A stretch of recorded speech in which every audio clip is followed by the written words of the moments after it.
आज का आजाद सिपाही अखबार आपने पढ़ा क्या? पढ़ते रहिए अपना लोकप्रिय दैनिक अखबार आजाद सिपाही।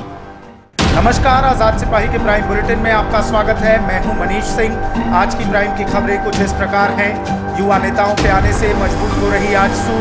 मंत्री डॉक्टर रामेश्वर उरांव ने कोरोना का लिया टीका। वैक्सीन लगवाने वाले पहले मंत्री ने कहा यह पूरी तरह सुरक्षित। सीएम ने रांची में मदरसा निर्माण की आधारशिला रखी। कहा मजबूत निर्णय के साथ सरकार कदम बढ़ा रही है। आर्मी बहाली में फर्जी कागजात से बहाल होने आए 6 युवक पकड़ाए। अब आइए सुनते हैं खबर विस्तार से। आजसू सुप्रीमो सुदेश महतो की डायनेमिक लीडरशिप में आजसू पार्टी राज्य में लगातार मजबूत हो रही है।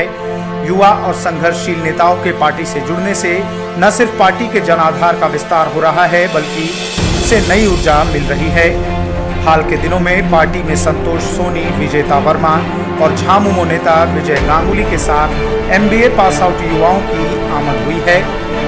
इससे न सिर्फ पार्टी की ताकत बढ़ी है, बल्कि पार्टी में नए उत्साह का संचार हुआ है। आजसू का दामन थामने वाले संतोष कुमार सोनी मजदूरों के लोकप्रिय नेता है।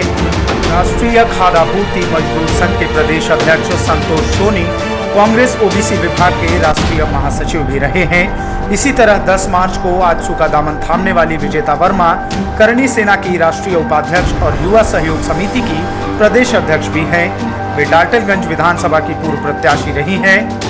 विजेता के शामिल होने से पार्टी को डाल्टनगंज विधानसभा में एक मजबूत नेतृत्वकर्ता मिल गया है। उनके साथ पार्टी में शामिल होने वाले झामुमो के पूर्व संयुक्त सचिव विजय गांगुली की पहचान भी संघर्षशील नेता की रही है। आजसू के केंद्रीय प्रवक्ता डॉक्टर देवशरण भगत ने बताया कि आजसू युवाओं की पार्टी है। इसके नेता सुदेश महतो न सिर्फ कुशल प्रशासक हैं, बल्कि उनकी छवि भी साफ सुथरी है। इसके साथ ही आजसू पार्टी की पृष्ठभूमि संघर्ष की रही है। इससे आकर्षित होकर दूसरे दलों के नेता और युवा पार्टी से जुड़ रहे हैं। वित्त मंत्री डॉक्टर रामेश्वर उरांव ने गुरुवार को कोरोना का टीका लगवाया। वित्त मंत्री ने रांची के निजी अस्पताल हिलव्यू में कोविशील्ड वैक्सीन का पहला डोज लिया।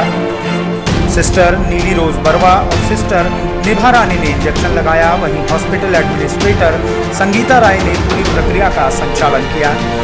सामान्य लोगों के लिए टीकाकरण शुरू होने के बाद हेमंत सरकार के मंत्रिमंडल में रामेश्वर उरांव पहले मंत्री हैं जिन्होंने टीका लगवाया है। उन्होंने कहा कि यह पूरी तरह सुरक्षित है। सभी कोरोना योद्धा, 60 साल से ज्यादा उम्र के लोग या गंभीर बीमारियों से पीड़ित लोग बिना किसी झिझक के टीका लगवाएं।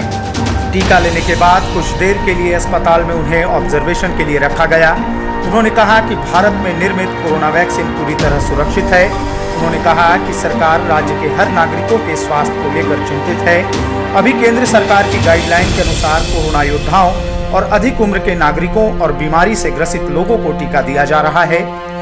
आने वाले समय में कोविड-19 गाइडलाइन के अनुसार हर नागरिकों के बेहतर स्वास्थ्य और सुरक्षित जीवन को लेकर सरकार आवश्यक कदम उठाएगी। बता दें कि वित्त मंत्री रामेश्वर उरांव पिछले साल नवंबर में कोरोना संक्रमित भी हो गए थे।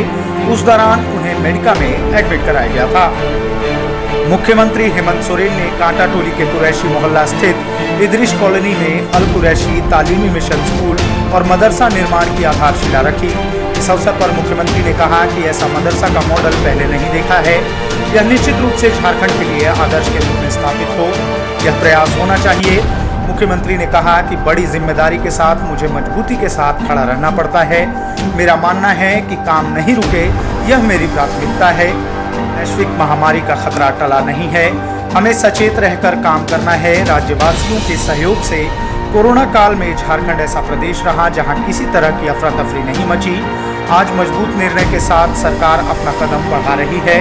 आप सभी को यह विश्वास दिलाता हूं कि राज्य में रहने वाले समूह और ग्रामीण से लेकर शहरी क्षेत्र में अभूतपूर्व बदलाव नजर आएगा। कुरैशी समाज की समस्याओं का समाधान सरकार करेगी। रांची के मोरहाबादी में चल रही आर्मी बहाली में फर्जी कागजात के जरिए बहाल होने आए 6 युवकों को गुरुवार को पकड़ा गया। हालांकि दलाल मौके से फरार हो गया। बताया जाता है कि मोरहाबादी मैदान में चल रही आर्मी भर्ती रैली में फर्जी कागजात के जरिए सभी 6 युवक शामिल होने आए थे। पकड़े गए युवकों के पास से दिल्ली, बिहार और मध्य प्रदेश के जाली सर्टिफिकेट बरामद किए गए हैं। बताया जाता है कि आर्मी इंटेलिजेंस की रांची ब्रांच को सूचना मिली थी कि फर्जी कागजात के जरिए कुछ युवक आर्मी रैली में बहाल होने की कोशिश कर रहे हैं।